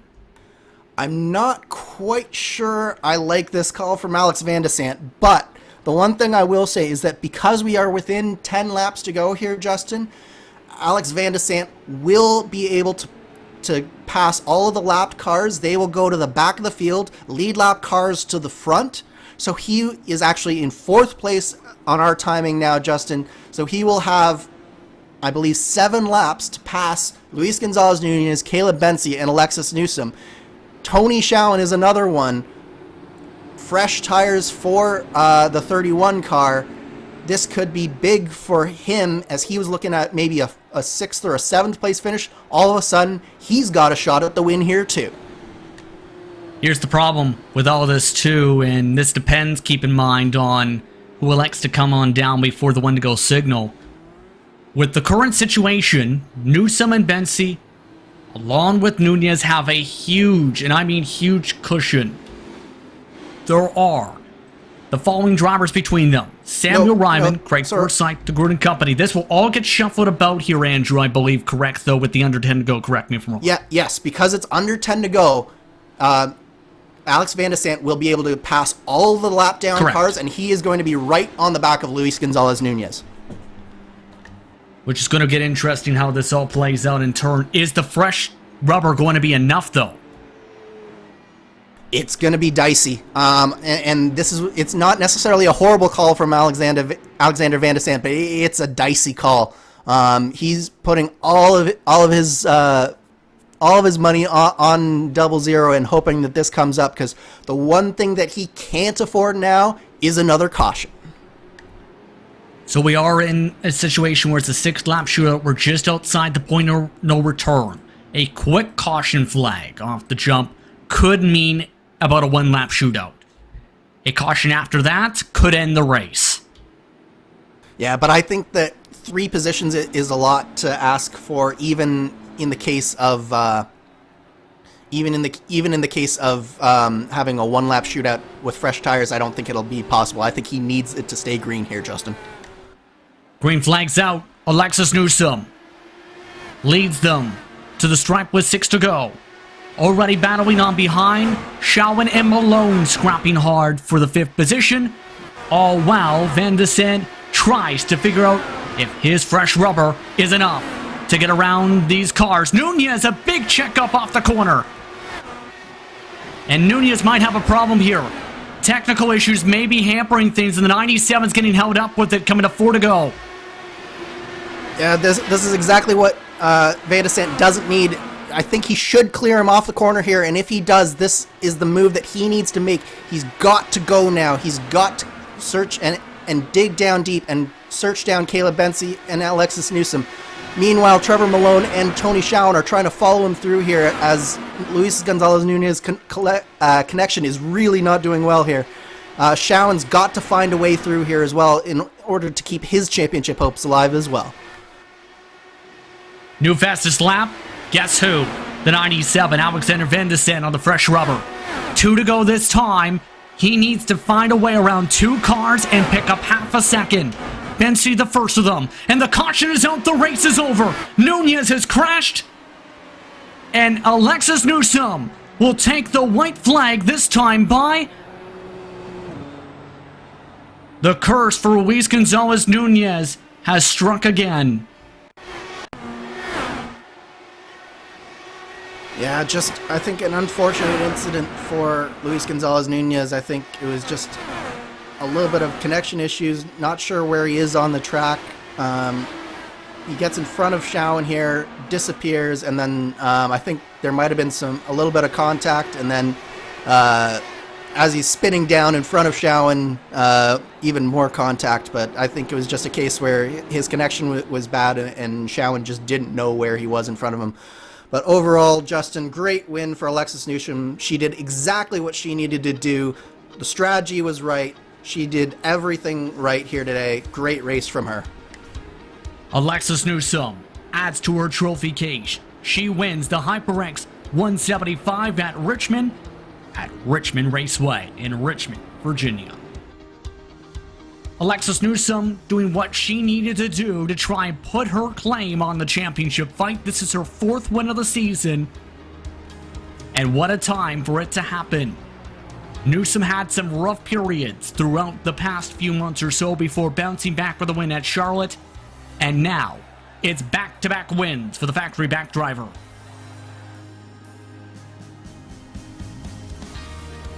Yeah, absolutely incredible drive from Alexis Newsom. As I said, Justin, she did everything right. She saved enough fuel. She had the right strategy at the end, picked the right strategy.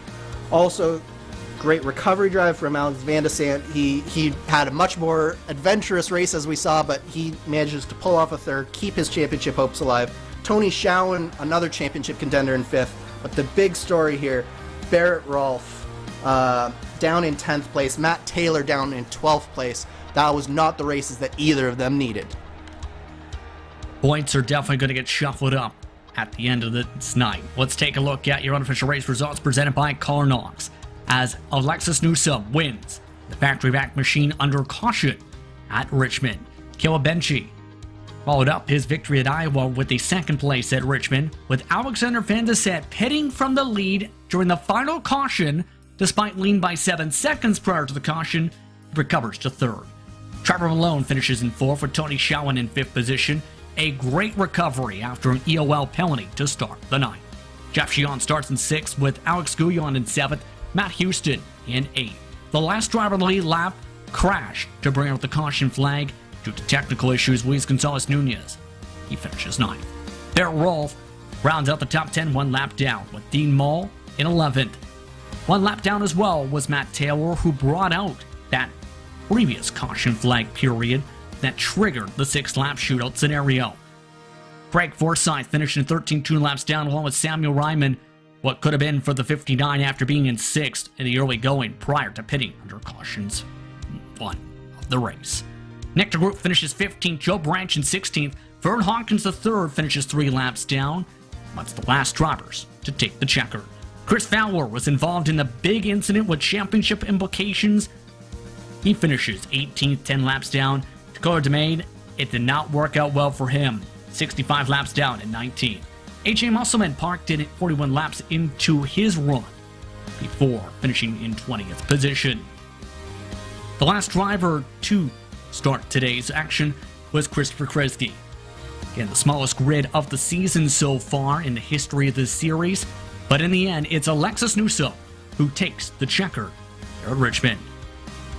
That brings us into our HyperX post-race show, because the Lionheart Racing Series is powered by HyperX, makers of premier gaming gear like the legendary ultra-comfortable Cloud line of gaming headsets. Whatever you play, however you play, HyperX knows we're all gamers. For more information on HyperX products, visit hyperxgaming.com, and don't forget, Use the promo code LionHRT15 for 15% off orders. Drivers are in the midst of making their way into the infield to celebrate in HyperX victory lane. It was intense racing tonight. Let's put it that way, Andrew. Especially in the closing stages, the championship implications were huge coming in. They're huge coming out. Let's put it that way. Absolutely, Justin, and no bigger implications than what Alexis Newsom managed to do. What a great race that we saw. That is the type of race that will win you championships, and she did exactly what she needed to do today.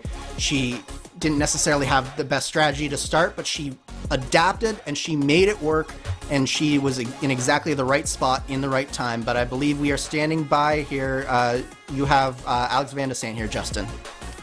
And the first question I think on everyone's minds for Alexander Van de Sant after tonight is, you were leading entering the second last caution period, 12 to go. When the caution came out, you pit from the lead, several stay out. Why did you pit? I mean, I was half a second off the pace from fresh tires. I knew I was able to put my car, I mean, it was kind of a lane and a half. I was able to put it anywhere within that band sort of grip. So I'd be able to pass for the lead. I know there were 6 cars or so left on the lead lap, and lap cars would be sent to the back. So I thought my chances were good there. And honestly, in those situations, it's if you're the leader, if you stay out, everybody behind you pits, and if you pit, then everybody stays out. So it's just kind of a roll of the dice. So yeah, frustrating that the cautions at the end there were happened. It was they were probably preventable, but yeah, I mean, I'm happy with my pace. Very disappointed about the result, but it was a good night when you're disappointed with third. Talk us through your progression through the field tonight, because you started up towards the front, but strategy was a big part of the night, with several electing to pit early on. Talk us through how you were thinking from the cockpit, trying to plan things out this evening, especially with cautions waving when they did. Yeah, I mean, I knew the windows were very fuzzy. Just the fuel burn was a little inconsistent, and with how long you can go, that makes it like it's like a window of like 3 or 4 laps where you may or may not be able to save that much. So I just kind of had to play it by ear. Honestly, when this middle caution came out with like 140 to go or so, I wasn't sure. Like I didn't know. I don't know why more people didn't pit with me. I had Caleb on the same strategy as me, but a lot of the people that had pit earlier stayed out. So I was regretting that instantly. We lost a lot of time to the leader, just stuck in the traffic. Got away with a wall strike. But then once they started cycling through, they were realizing, yeah, they're not gonna have enough fuel to make it on one more stop, and we had just enough. So then I timed my last stop, the money stop, perfectly to undercut Caleb and Tony, and then just be able to go to the end from there. I knew Barrett would have to pit eventually. Chris was saving; he was probably going to be pretty short, so just worked out. I early on in that stint, it was felt pretty bleak, but by the end, it was really feeling good. A nice race for you, to say the very least, throughout the night. But keep this in mind, there is the positive now with all this, and with some of the drivers having various commitments, including various flights. You're now amongst the top 5, and you're now within championship conversation with 2 races to go. Your approach with Kansas and the double points paying Triple Crown finale at Auto Club coming up. Yeah, just gonna have to send it. I know. I guess. Yeah, I need to see the point situation. A win would have helped, and I really needed a win, I think, coming into this. And Alexis getting it tonight that's gonna hurt. It hurt my teammate Matt getting taken out too. But yeah, just gonna have to go for it and go for wins and try and finish off strong and have fun. Congratulations on the run tonight. Thank you. Alexander Van de Sant came away with a 3rd place run tonight. He led by as much as 7 seconds before the final caution flags. Caleb Benchey, though, was one of the drivers who benefited as a result of those cautions. He started on the pole, led a majority of the laps early, then the strategies mixed up where he was on the racetrack. Caleb, you bounced back to a second place run after leading 75 laps tonight. How are you feeling after knowing you were quick throughout the entire evening?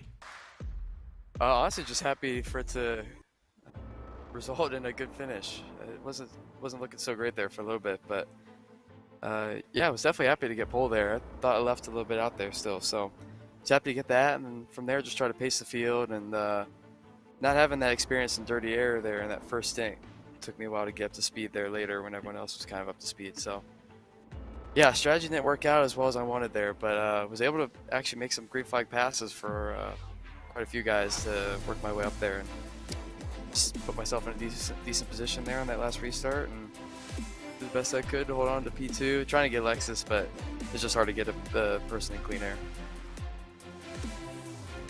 One of the things we talked about entering tonight was some of the parallels you can take from Iowa Speedway. How much did that, knowing how successful you were at the end of that race, play into how you drove at Richmond? What were the main differences and comparisons you can make from that race a couple rounds ago? Yeah, it's a good point. Richmond, I feel like it's just everything's faster. You just have to be so much more precise. You know, Iowa, you have a little bit of leeway in which lane you pick and everything. I mean, you do here somewhat too, but I feel like here you're a little bit more on edge. You're really having to like work the car, put the car in the right spot where you're not gonna put it in a position where it wants to spin out. Because Iowa really doesn't have that too much. But yeah, here, I mean, just being precise. It's hard to stay focused for that many laps, and the laps go by that fast. Each corner comes so fast.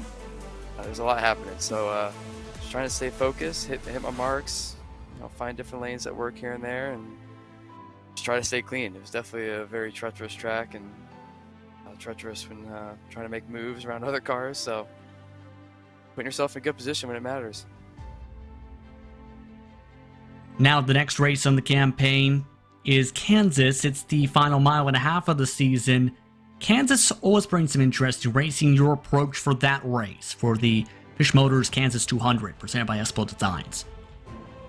Honestly, I've never really had a race at Kansas before, so I think I think it's a pretty well-suited mile and a half for IndyCars with the progressive banking though and stuff. So yeah, I mean, try to carry this momentum from Iowa, and had a good run going in Charlotte. It's a little bit of an incident, and obviously a good run here. So just try to keep that momentum going into the rest of the season, and I think Kansas is a good place for that.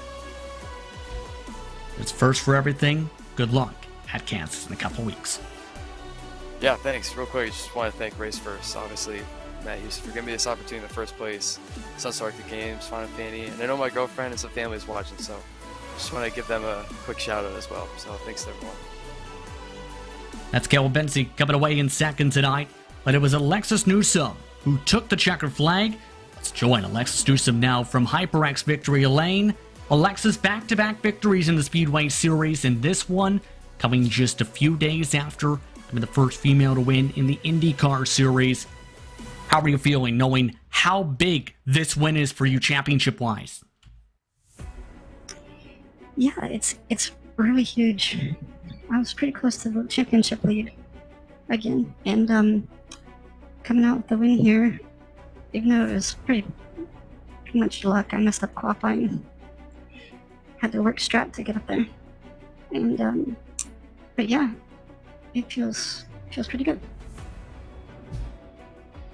What was it like trying to make sure you saved the fuel for tonight, to make sure you were able to try and stretch to the end prior to those final couple cautions? Oh, it was really difficult. Before that last caution, I wasn't sure if I was going to be able to stay in second because I was so close on fuel.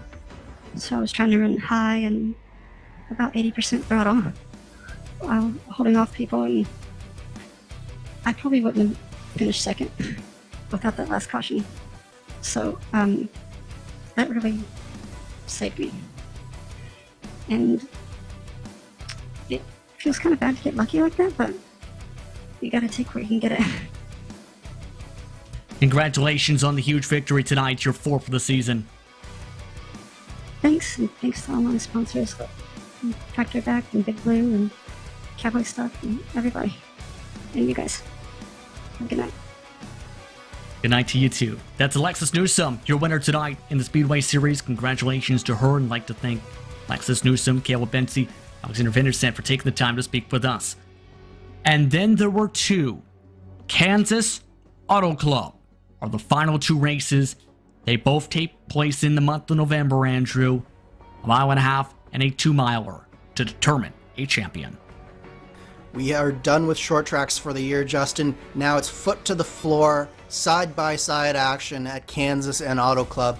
And these should be two extremely close races with everything still to play for in the championship. We had a lot of coming and going here at Richmond. It's going to be key for a lot of championship contenders to get good results here at this next race here at Kansas.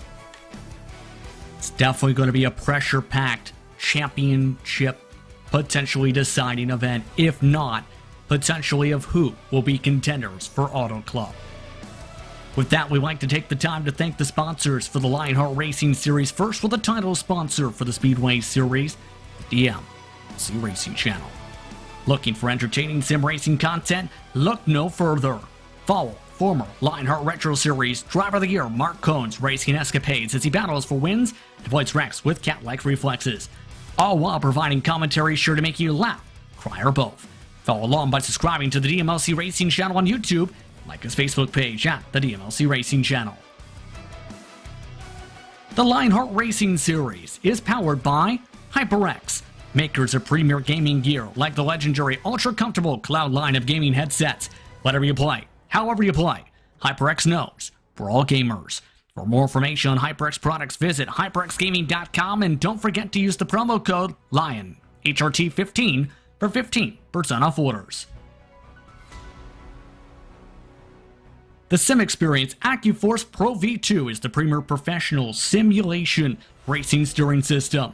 The key to its incredible realism is the groundbreaking direct drive motor control system, providing a driving experience that's second only to the real thing.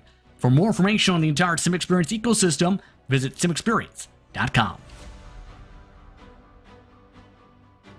For sim racers, the Butt Kicker Gamer 2 or Simulation Kit adds the missing driver-to-car connection.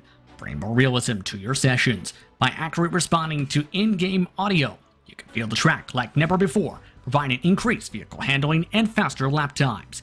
Are you ready for the most immersive experience in sim racing? For more information, visit thebuttkicker.com, and don't forget to use the promo code LION2021 for 20% off orders.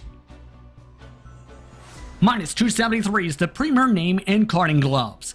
Their industry-leading gloves are super lightweight and durable, made of breathable polyspandex. Whether you're a kart or sim racer, Minus 273 gives you the control to reach victory lane.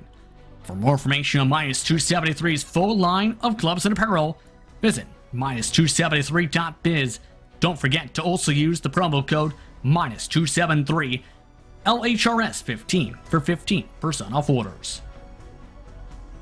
And it's not just those 5 names, but so many more, as well as all the partners at the Lionheart Racing Series who help make things go smoothly. To learn more about them, visit LionheartRacingSeries.com.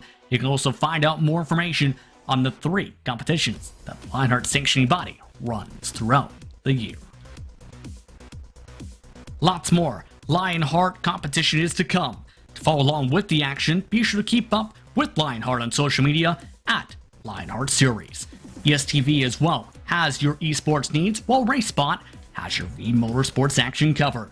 Be sure to follow along, whether on Twitter, Facebook, Instagram, and more. Be sure to also hit the YouTube subscribe button and notification bell for RaceSpot to keep up with the sim racing action we get to cover.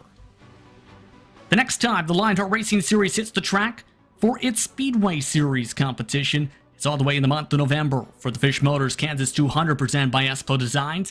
That coverage starts 10:35 p.m. Eastern Time, 7:35 p.m. Eastern Time from iRacing's virtual Kansas Speedway.